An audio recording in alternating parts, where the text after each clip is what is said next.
I'm the ghost of the BCS. A playoff will ruin the regular season. When will the students take final exams? And of course, the media is just ignoring how scary my costume is. Typical overrated SEC ghouls getting all the attention. It's time to wake up, college football!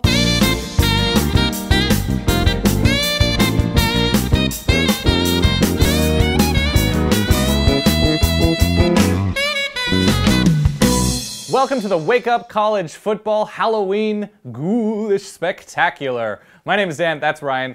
It is Ryan under all that and me us. under here. It's Okay, still us. it's still us. We feel great. Week 9 seemed ordinary to start the day, but then it just exploded. So I'll start with you. What was the awesome thing that you took away from Week 9? I'm going to put my biased hat on, do. and I will go with the Florida Gators. Coming off a bye week right after a loss on the road to LSU. Maybe it's just because this is a rivalry game and Florida-Georgia frequently gets bogged down in ugly play and failures to execute on offense. But Florida ran the ball really well. They stopped Georgia from running the ball really well. And they only I think Georgia only had 2 red zone possessions in this game. This was a dominant win by Florida that even though it wasn't pretty in all facets of the game, Treon Harris struggled at times, they did what they had to do, have taken firm control of the SEC East, and we're potentially talking about a 10-win Florida team in Jim McElwain's first year playing in the SEC championship game. No matter what anybody expected, I don't think it was that in his first year. It's been a very impressive turnaround he's done in a very short amount of time. And from what we've come to expect from a potential SEC contender, they behaved like one. Yeah. And Georgia, with their injuries, they should be dealt with in a very easy way from a very good SEC team. To me, the awesome thing in the Big 12 has been pretty strange thus far this season. Oklahoma State. They finally play a team with a current winning record as of Halloween, and they take 3 to 5 punches in the first half. They're down 10, and they just go at Lubbock and go at Texas Tech in the second half. They score 42-28 on offense. The sort of two-headed quarterback attack of Mason Rudolph and J.W. Walsh was fantastic. They're great on the ground. They sort of figured out how to corral, at times, Texas Tech, which they couldn't do in the first half. The Big 12 is a 4-horse race, and it just got very interesting in November. Yeah, Oklahoma State, I didn't have a lot of faith in them coming into this game. I thought Patrick Mahomes was the best quarterback by far that they had faced coming into this game. And they did what they had to do. Really impressive that they were able to make all the adjustments to not let this game get away from them. Just great job by the Cowboys. All right, what were you not expecting from Week 9? We can stay in the Big 12 Let's for do this that. one. A game that maybe went a little under the radar considering all the other craziness that happened. This wasn't a marquee matchup by any means. And Texas didn't play like it was a marquee matchup. Goes on the road to Ames. Very bloody on Halloween. Gets shut out. This is a team that in the entirety of their series against Iowa State, they've always scored at least 17 points. They score 0. They give up 15 of 24 third down conversions to the Cyclones. The Cyclones team that, mind you, just fired its offensive coordinator, just brought in Paul Wolf as a volunteer assistant. There's nothing about this Iowa State team that should scare you. And we thought Texas had sort of figured out what was wrong, was back on the road to success.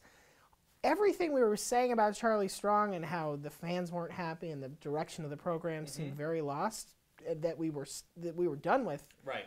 Hey, here it is. Warming up, coming right out of those Ames microwave. These leftovers are still good. All right, I think it's time to talk about Miami. Okay. And the end of that Miami game, which I did not expect. Do you understand it? No, okay. Absolutely not. But I saw 8 laterals. I saw maybe a knee down. I saw maybe a block in the back. I saw referees maybe understand how to govern a game. I didn't see the maybe part of that. Okay, they're going to review and just announce that there's more reviews. There are more reviews. But all things considered with what Miami's week has been so far, which has been a fired coach, a backup quarterback, Joe Yerby has a nice day, Stacy Coley through the air was fine, Rozier, considering everything that the Canes have been going through, was totally good. They think they're going to lose with 6 seconds left. They keep their focus, and they pull off madness. They beat a ranked team on the road. Yes, they did. It's impressive from that perspective. That said, the star of this game, the ACC referees. The ACC refs. Good job, guys. Y'all are killing it. Thank you.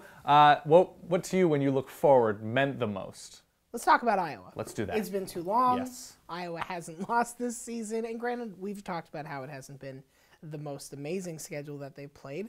But they go out and they handle Maryland. And good teams handle Maryland. They shut them out for 3 quarters. They've turned Maryland over a bunch. They've turned a bunch of teams over so far this season. Yes. That defense doesn't give up touchdowns. It's just not a thing that they do. Right. And now we are at the point where Iowa has 4 winnable games left on the schedule. It feels right to just project them into the Big Ten championship game at this point.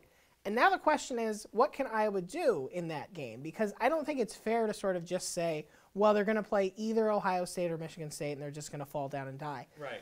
This Iowa team is not living up to the normal expectations where they can't execute, where they can't close games. This is a pretty good squad that can play defense. That's fine. That's great. They can play defense. They can do enough on offense that they are kind of scary at this point. Yeah, the last 2 Big Ten championship games have been like, there's no way Michigan State will beat Ohio State. Yes. They do it. Then there's no way a third-string quarterback can beat Wisconsin. Right. And then they do it. So who knows? Who the hell knows? Absolutely. To me, the meaningful thing with Temple losing, there's 1 fewer Group 5 team that is undefeated, and Houston just defeated Vanderbilt. Yeah. And granted, it's Vanderbilt. It's a team without an offense, but as good as Houston's offense has been, Greg Ward has been magnificent, their defense completely and literally shut down Vanderbilt. Trick or treat, here's a donut. Here is a donut. Here's a big old bagel. The 3 picks were incredible. They stopped him on the ground. They stopped him through the air. The sort of bad 2-headed attack of the Vandy quarterback situation.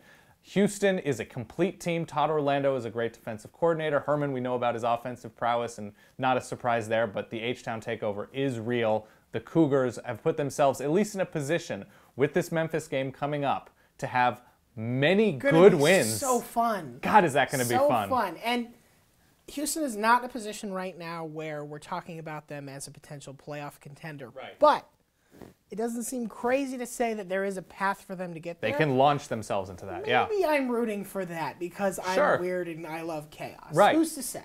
This is absolutely true. And with that, we are done. We hope you are haunted sufficiently. You should be. Thank you for watching the Halloween Spectacular. We'll see you next week.